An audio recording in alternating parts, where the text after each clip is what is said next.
benefit assessment. It was based on that combination of deliberations that we then formulated our recommendations. I don't have time in the very limited period we have here today to go through in detail this risk-benefit analysis, nor can I go through it fully because of the confidential nature of the materials. But trust me, we looked very carefully at both sides of this issue. In terms of our recommendations, we unanimously recommended that neither manuscripts be published with complete data and experimental details.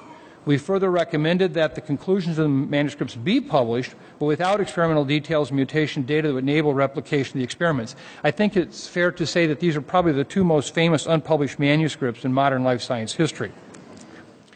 Text to be added describing the goals of the research, the potential benefits to public health, the risk assessment performed prior to research initiation, the ongoing biosafety oversight, containment, and occupational health measures, the biosecurity practices and adherence to select agent regulation, and that addressing biosafety, biosecurity, and occupational health as part of the responsible conduct of all life science research. I think you just heard from Ron a fair amount of that presented today, which is very helpful. The board also recommended the NSAB develop a statement that explains their review process and the rationale for the recommendations. This statement will be provided to journals to consider for publication, which I'll show you in a moment has been done.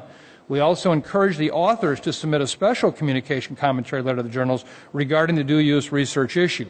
The last thing that we wanted to do was stop communication. We wanted to enhance communication, but communication for which we could one day basically say we hadn't gone too far and need to redact or retract.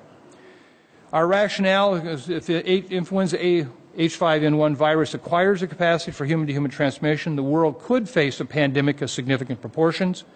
Also, before these experiments were done, it was uncertain whether avian influenza H5N1 could ever acquire the capacity for mammal-to-mammal transmission. Now that this information is known, society can take steps globally to prepare for when nature might generate such a virus spontaneously. We, in the first instance, understood and appreciated that the real issue here was a Mother Nature-made influenza pandemic, and we must not do anything to detract our ability to better prepare for that. At the same time, these scientific results also represent a grave concern for global biosecurity, biosafety, and public health.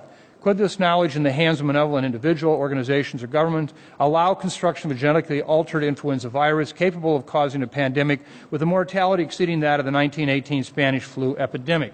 Let me make it very clear right now, because this has been an issue of great diversion. The case fatality rate, as currently determined for H5N1, whether it's an order of magnitude off or not, whatever it is, was never a major consideration for our deliberations, because we recognized even if this particular virus were to actually have a 20-fold reduction in